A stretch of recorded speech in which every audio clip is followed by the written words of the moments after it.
আসসালামু আলাইকুম।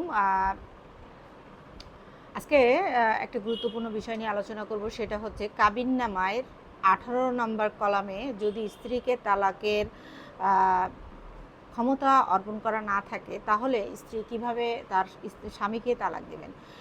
তো এখানে অনেক ক্ষেত্রে আমরা দেখি যে কাবিননামার ১৮ নম্বর কলামে স্ত্রীকে তালাকের ক্ষমতা অর্পণ করা যদি না হয়ে থাকে, সেক্ষেত্রে হ্যাঁ অথবা না থাকবে।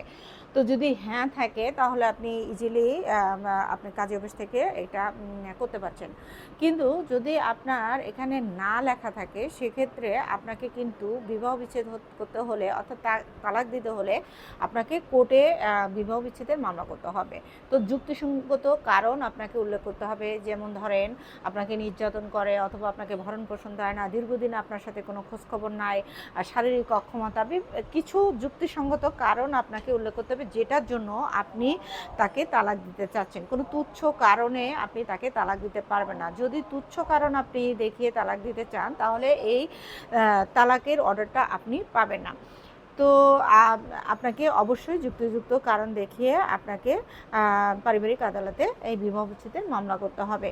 তো অনেকেই কিন্তু এই বিষয়টা জানেন না। তো যারা তালাক দিতে চাচ্ছেন বা দিবেন সামনে, তারা অবশ্যই কাবিননামাটা চেক দিবেন যে আপনার এখানে ১৮ নম্বর কলমে আপনাকে তালাকের দেওয়ার ক্ষমতা অর্পণ করা হয়েছে কিনা, অবশ্যই দেখে নেবেন। তা না হলে পরবর্তীতে আপনার স্বামী আপনার বিরুদ্ধে আইনগত ব্যবস্থা নিতে পারে। তো ধন্যবাদ, ভালো থাকবেন। আল্লাহ হাফেজ।